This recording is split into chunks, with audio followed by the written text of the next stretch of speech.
Le temps éclairera tout ce que Dieu ne révèle pas maintenant. Le temps éclaire toujours tout. Les vrais amis sont toujours là pour nous, les autres sont ailleurs. La Bible est seule source infaillible, mais l'interprétation qu'en fait le prétentieux est une source infaillible d'erreur. Lire la Bible, l'interpréter à notre sens, et croire qu'on ne commet pas d'erreur est déjà une erreur. Tout ce dont on a été privé injustement dans la vie a servi à payer tout ce dont on s'est permis injustement jusqu'à aujourd'hui. Les hypocrites perdent leurs amis. Qui ne demande pas pardon se charge d'une deuxième faute. Les humiliations, les paroles arrogantes de l'insensé font fulminer les narines du Seigneur. Il est de la justice de Dieu de rendre l'humiliation à ceux qui nous humilient. L'âme humble qui corrige l'orgueilleux reçoit un outrage, mais reçoit du Seigneur une louange. L'orgueilleux qui humilie un frère amasse sur sa tête une colère égale. Faire du mal à un frère ou à une sœur, c'est recrucifier le Seigneur. Humilier quelqu'un est l'un des pires péchés que l'on puisse commettre contre le corps de Christ. À propos des faux prophètes, le prophète, le sacrificateur ou celui du peuple qui dira « Menace de l'Éternel. Je le châtierai, lui et sa maison. » Jérémie 23, 34. Qui profère des menaces à la place de Dieu fait gronder le ciel sur lui-même. Les vrais prophètes se rectifient eux-mêmes autant qu'ils rectifient les autres. Celui qui rectifie seulement les autres est rétrograde de cœur. Ne le crains pas. L'âme d'un vrai prophète est saine, elle éprouve toujours de la douleur à faire des réprimandes. Les corrections font toujours mal à celui qui les fait selon Dieu. Le faux prophète n'aime pas les gens, il n'aime que la gloire que ce nom lui procure. À propos du jeûne. La pratique du jeûne est pleine de grâce, quiconque s'en prive, reste pauvre. Une chair bien nourrie se rebelle, mais un ennemi affaibli n'est plus à craindre. Par le jeûne et la prière, l'esprit est rendu plus fort que la chair. Je n'aurais jamais jeûné, si mes faiblesses ne m'y avaient obligé. Les leçons que j'ai apprises me feront bénir le Seigneur pour toujours. Le jeûne déchire le voile, il donne aux yeux des lumières essentielles. Les besoins naturels du corps peuvent être vaincus seulement si les besoins spirituels sont remplis. Quand la chair et l'esprit s'affrontent en combat, c'est le mieux nourri qui aura la victoire. Les langues fausses sont souvent douces. La haine se déguise toujours de douceur et avance des paroles amicales. L'homme prudent n'y ajoute parfois facilement. Toute l'activité d'un cœur pervers consiste à enlaidir la réputation des autres. Sa bouche creuse des fosses devant son prochain, mais devant le Seigneur, c'est lui qui tombe en disgrâce. Abaisser les autres pour se donner meilleure allure est déjà une bassesse. Il salit les autres de sa langue parce qu'il n'a pas le courage de se sanctifier lui-même. C'est le propre de ceux qui se sentent vils de rendre les autres tels. Le cœur faux se sent pur à dépeindre les autres comme impurs. Il se sent digne à dépeindre les autres comme indignes. Il se sent juste à dépeindre les autres comme injustes. Il se sent supérieur et il se sent heureux. Le cœur faux se sanctifie de la langue, mais ne se laisse jamais sanctifier par le feu. Le cœur faux ne désire pas se sanctifier, mais uniquement se justifier. L'insensé se compare aux autres, car il manque de sens pour lui-même. Celui qui se regarde en se comparant au Seigneur en a fini avec le mensonge. La mauvaise langue. Ne participe pas au péché d'autrui, toi-même, conserve-toi pur. 1 Timothée 5, 22. Vous est-il déjà arrivé d'avoir une dispute avec quelqu'un? Vous avez peut-être remarqué quelques mois plus tard que tous les amis de cette personne vous détestent maintenant également? Sous l'influence maligne d'une mauvaise langue, vous vous retrouverez un jour à haïr des personnes que vous ne connaissez même pas ou qui ne vous ont jamais rien fait de mal. Une mauvaise langue est toujours liée à un mauvais cœur.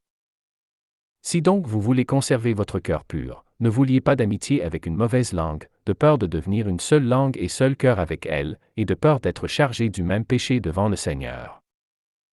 Vous n'êtes sous aucune obligation devant le Seigneur de demeurer l'ami d'une personne qui cherche à vous entraîner dans son péché. Être fidèle à ceux qui pêchent impudemment, c'est être infidèle au Seigneur. Plusieurs veulent nous entraîner dans leur haine, leur rancune et leur vengeance, mais ne participons pas au péché d'autrui, fût-il votre meilleur ami, votre mari ou votre frère. Ceux qui ont la haine veulent toujours faire de nous leurs fidèles disciples. Refusez d'entrer dans leurs ténèbres, mais bien plutôt, condamnez-les. Que le Seigneur ne trouve pas de haine étrangère dans votre cœur. Soyez juste dans votre jugement, n'acceptez pas le jugement d'un autre aveuglément sur son unique parole. Allez consulter directement la personne concernée et de laquelle on vous a dit du mal. Même les pharisiens savaient ça, notre loi condamne-t-elle un homme avant qu'on l'entende et qu'on sache ce qu'il a fait? Jean 7, 51. Autre traduction, avant qu'on entende de sa bouche ce qu'il en est. Frères et sœurs, sanctifiez vos oreilles et n'ajoutez pas foi à toutes les langues. N'aidez pas le méchant à creuser des fosses pour faire tomber ses ennemis en disgrâce. Cherchez des révélations du ciel, ce que le bon sens donne à tout le monde n'est pas un signe de sagesse. Ce que nous appelons aujourd'hui des églises, est-ce bien ce qu'il a fondé? Quand le Fils de l'homme viendra, trouvera-t-il une église sur la terre? Quand on ne peut fermer la bouche de quelqu'un, on le met à mort. Dans les églises, les meurtres prennent la forme d'assassinats des réputations. Venez, complotons contre Jérémie. Tuons-le avec la langue. Jérémie 18, 18. L'Éternel est la force de son peuple. Psaume 28, 8. Le secret de notre force est de ne pas obstruer la sienne, de ne pas essayer de remplacer la sienne, de ne pas essayer d'aider Dieu. Ne refuse pas une bonne parole à celui qui y a droit, tu te mettrais en dette avec le Seigneur. À tous les jeunes couples, faites le plein de bons souvenirs ensemble, afin de pouvoir tenir ferme ensemble dans les mauvais jours à venir. Il est semblable à un homme qui, bâtissant une maison, a creusé profondément. Autre traduction, creusé bien avant, et a posé le fondement sur le roc. Une inondation est venue, et le torrent s'est jeté contre cette maison, sans pouvoir l'ébranler, parce qu'elle était bien bâtie. Luc 6, 48. Pendant que nous prions et ne pensons qu'à recevoir, Dieu, lui, nous regarde avec amour et jouit de chaque moment de notre présence près de lui. Le cœur du Seigneur est tellement plus élevé que le nôtre. Souvent nous ressemblons à ces enfants indignes qui ne rendent visite à leurs parents que pour leur demander de l'argent. Dieu aime mieux nous tendre la main dans la détresse que d'être ignoré quand tout va bien. Peut-être le Seigneur cause-t-il, lui-même des détresses dans votre vie, afin de vous voir de temps en temps. J'aime mieux penser le meilleur d'une personne et me tromper que d'en penser le pire et me tromper. Si tu aimes le Seigneur, alors tu aimeras les gens que le Seigneur aime. L'homme veut élargir sa connaissance des choses compliquées, tandis que l'Esprit Saint veut approfondir avec nous les choses simples. Plus l'homme simplifie sa vie, plus il s'approche de celle que Dieu veut pour lui. L'homme qui se simplifie lui-même augmente sa compréhension des choses d'en haut. Vous n'avez pas besoin de dévoiler votre vie sur Facebook, d'autres s'en chargent gratuitement. Ne confessez pas vos péchés sur Facebook, d'autres s'en serviront contre vous le moment venu. Personne ne devrait dévoiler sa vie privée sur Facebook, ni à des amis qui seront peut-être nos ennemis demain. Par contre, tous nous avons le devoir d'être transparents au Seigneur. Plusieurs chrétiens ont la réputation d'être saints sur la base qu'ils ont la capacité de se cacher mieux que les autres. Tous nous avons besoin de conseils et de conducteurs, mais personne ne devrait être pauvre et démuni au point d'accepter que quelqu'un d'autre lui impose et lui dicte comment vivre. Les gens faibles dans la foi acceptent des chefs qui dominent sur eux. Les forts ont Jésus-Christ. Rien en cette vie ne mérite l'inquiétude hormis le souci d'assurer son salut.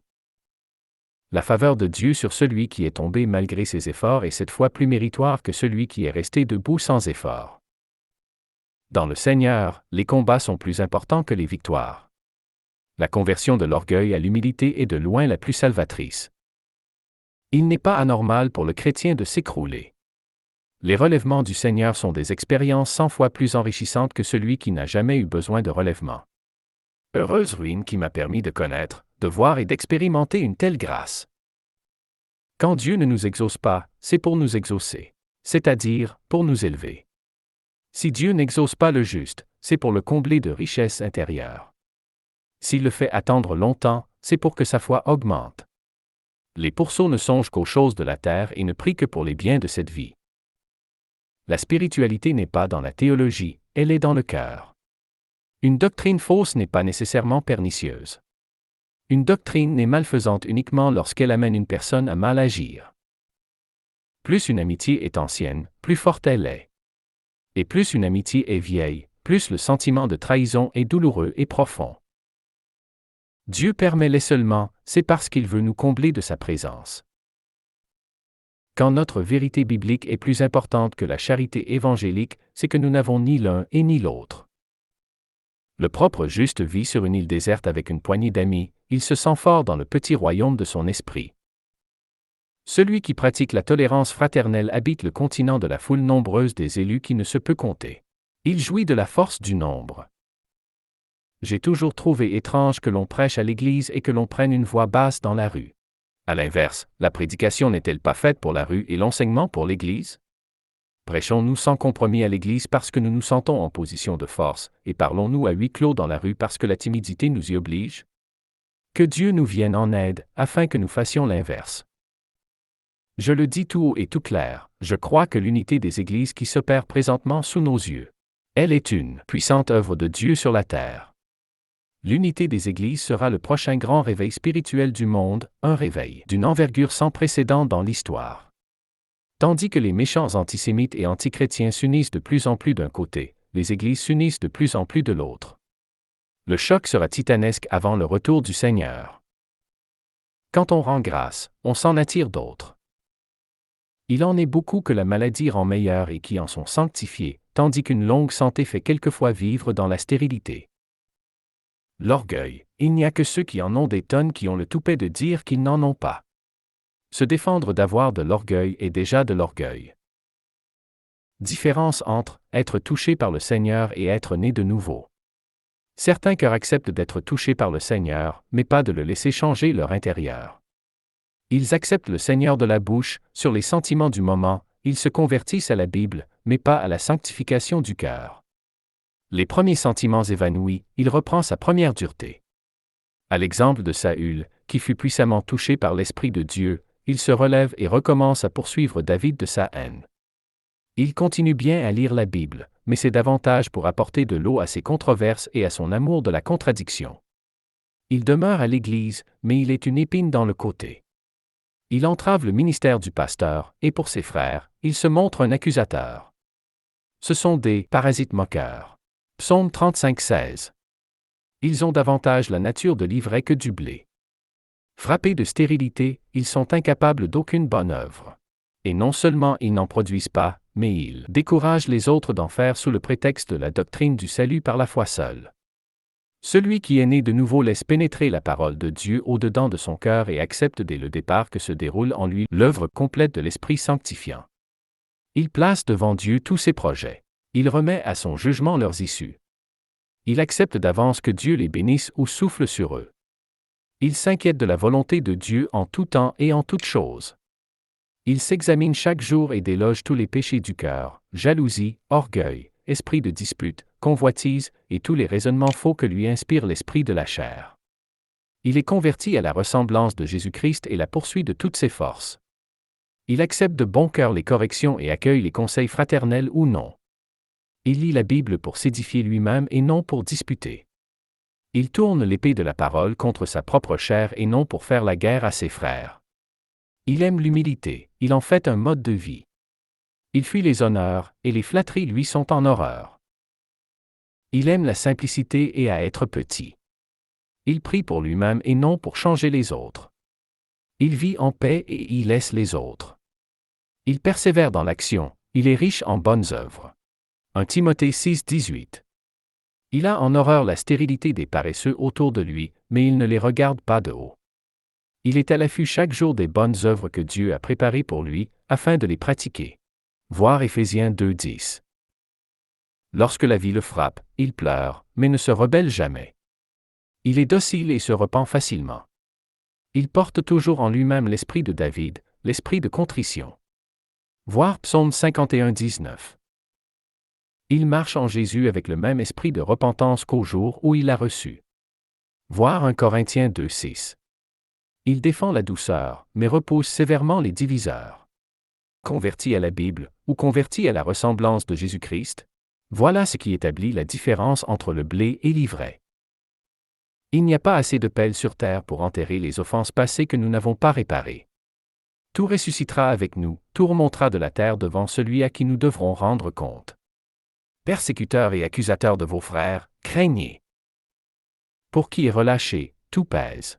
Pour qui a du zèle, rien n'est pénible. Celui qui fait ce qu'il aime n'est jamais fatigué. Si les sentiments sont absents, aimez le Seigneur par la foi.